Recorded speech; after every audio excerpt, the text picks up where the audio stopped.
বিসমিল্লাহির রহমানির রহিম। আলহামদুলিল্লাহি রাব্বিল আলামিন ওয়াল আকিবাতু লিল মুত্তাকিন ওয়াস সালাতু ওয়াস সালামু আলা আশরাফিল আমবিয়াই ওয়াল মুরসালিন ওয়া আলা আলিহি ওয়া সাহবিহি আজমাইন। আম্মা বাদ। সম্মানিত বোনেরা এবং ভাইয়েরা, আসসালামু আলাইকুম ওয়া রাহমাতুল্লাহি ওয়া বারাকাতুহু। রমাদানের এই নবম দিবসে ইফতারের ঠিক পূর্ব মুহূর্তে যখন দোয়া কবুল হয়, তখন আপনাদের সামনে রমজানের আরও একটা ইম্পর্টেন্ট ফিচার নিয়ে হাজির হয়েছে, এবং সেটা হচ্ছে রমজান হচ্ছে তাকওয়ার মাস।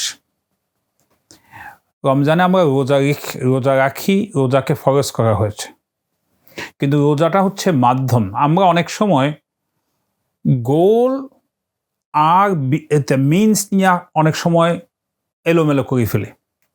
অনেক আমার ছোটোবেলায় রচনা লিখেছি, তোমার জীবনের লক্ষ্য, এইম ইন লাইফ। কি লক্ষ্য? কি? ডাক্তার হওয়া। জীবনের লক্ষ্য যদি ডাক্তার হওয়া হয়, তাহলে সমস্যা হচ্ছে যখন এই 12, 14, 16 বছর পরে, মানে ইন্টারমিডিয়েট পাস করার পরে 4 বছর 5 বছর পরে তো ডাক্তার হয়ে গেল। ডাক্তার হওয়ার সাথে সাথে তার জীবন কিন্তু শেষ হয় নাই, কিন্তু তার জীবনের লক্ষ্য শেষ হয়ে গেছে। বাকি জীবন সে কী করবে? তার উচিত ছিল, জীবনের এইম ইন লাইফ হওয়া উচিত ছিল মানুষের সেবা করব। তার মানুষের সেবা করার জন্য একটা উত্তম মাধ্যম হচ্ছে চিকিৎসা বিজ্ঞান সম্পর্কে, চিকিৎসা সম্বন্ধে জ্ঞান অর্জন করা এবং মানুষকে চিকিৎসা দেওয়া। সো একটা হচ্ছে মিনস, আর একটা হচ্ছে গোল।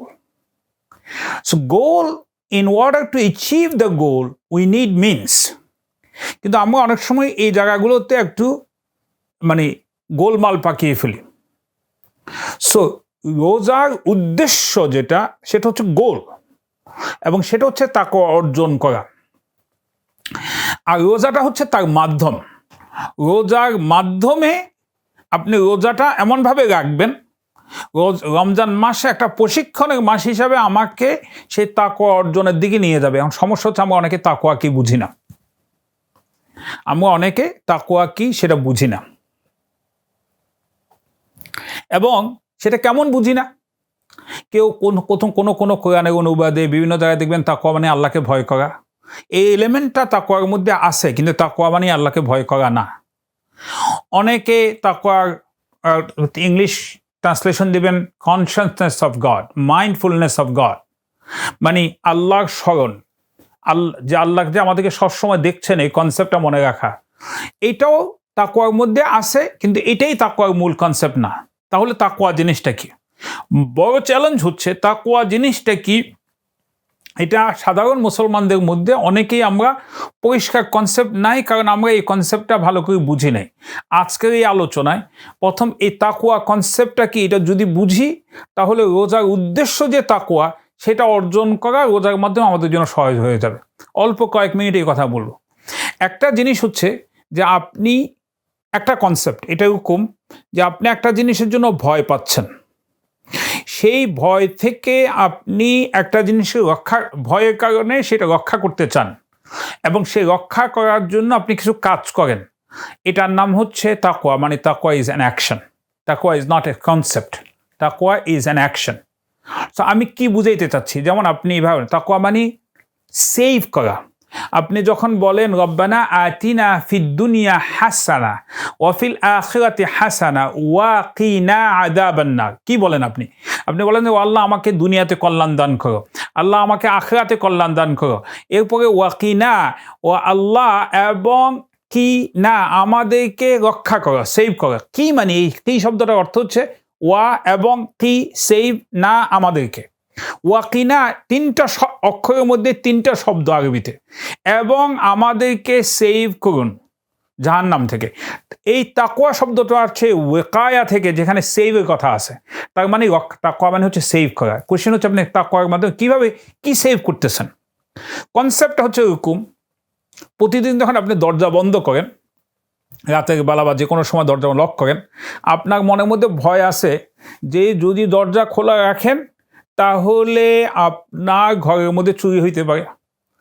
এই ভয় থেকে আপনি ঘরকে সেভ করার জন্য আপনি একটা অ্যাকশন নেন, সেটা হচ্ছে আপনি দরজাটা বন্ধ করেন। এর মাধ্যমে আপনি ঘরকে সেভ করেন। আপনি রাতেরবেলা শুইতে যাওয়ার আগে ওভেনটা বন্ধ করেন, কারণ ভয় হচ্ছে ওভেন যদি জ্বালানো থাকে ঘরে আগুন ধরতে পারে। আল্লাহ আমাদের সকলকে হেফাজত করুন। এইটা থেকে আপনি সেফটি মেজার হিসাবে আপনি কি করেন, চুলাটা বন্ধ করেন। এই যে অ্যাকশনটা নিলেন to be safe, out of fear that if you don't do it then you will be in danger. এই পুরো প্রসেসটার নাম হচ্ছে তাকওয়া। আপনি যখন উইন্টারে ঘর থেকে বাইরে হওয়ার আগে এই জ্যাকেট পরেন, তার মানে হচ্ছে আপনার একটা ভয় হচ্ছে যদি উইন্টারে যদি আপনি জ্যাকেট ছাড়া বাইরে হন আপনার ঠান্ডা লাগলে আপনার অসুখ হবে। এই ভয় থেকে আপনি যাতে বেঁচে থাকতে পারেন এই বিপদ থেকে, তার জন্য একটা অ্যাকশন নেন, আপনি বান্ডল আপ হন, সেটা হচ্ছে তাকওয়া। তাহলে রমজান কি শিখেতে আসছে? রমজান শিখেতে আসছে এইটা যে আপনার বডি আপনার ভেতর থেকে অনেক কিছু ডিমান্ড করে, যেগুলো আপনার জন্য সঠিক না। আপনাকে বললে মিথ্যা কথা বলো, সো এটা আপনার জন্য ভালো না। আপনাকে বলছে গীবত করো, ভালো না। আপনাকে বলছে অন্যায় করো, ভালো না। তো এই যে আপনার খারাপ জিনিসগুলো আপনার বডি, আপনার মন মানসিকতা আপনাকে ডিমান্ড করে ফ্রম উইদিন, এবং সামটাইম পিয়ার প্রেশার আউটসাইড থেকে আপনাকে ডিমান্ড করে। তখন আপনার মধ্যে যদি এই সচেতনতা তৈরি হয় যে আমি জানি যদি আমি আমার আল্লাহর কথা না শুনে যদি আমি আমার প্রবৃত্তির দাসত্ব করি, তাহলে এটা আমার জন্য দুনিয়াতেও ভালো হবে না, আখিরাতেও ভালো হবে না। ফলে আপনি সাবমিট করেন আল্লাহর কাছে। রমজানে আপনার বডিতে তৃষ্ণা পায়, ক্ষুধা পায়, আপনার বডি অনেক কিছু চায়, কিন্তু আপনি যেহেতু রোজা রাখছেন তখন আপনি কি করেন, you say no to your desire.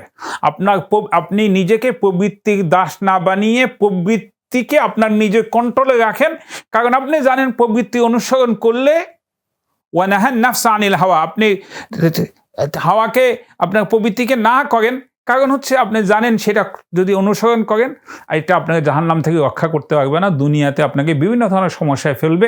তখন আপনি আল্লাহর প্রতি দাসত্ব করেন, এটার নাম হচ্ছে তাকওয়া।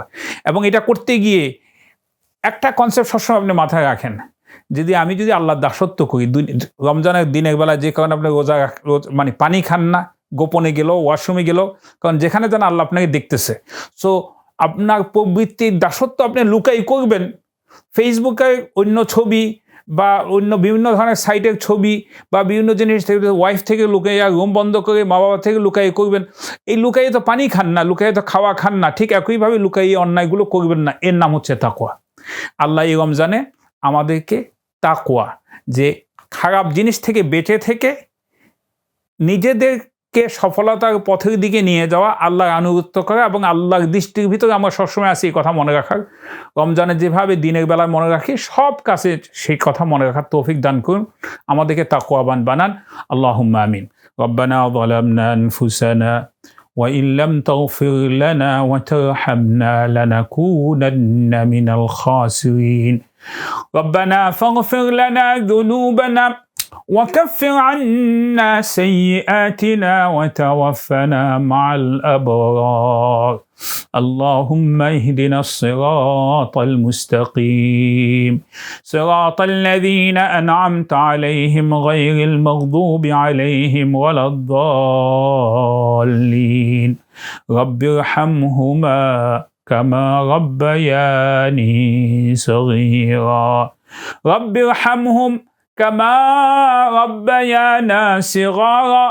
رب ارحمهم كما ربيانا صغارا.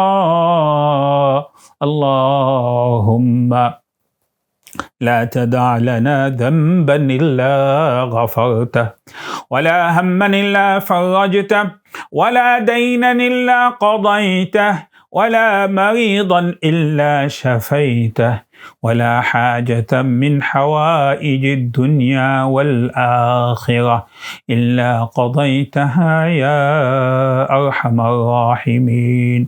ربنا تقبل منا إنك أنت السميع العليم وتب علينا يا مولانا إنك أنت التواب الرحيم.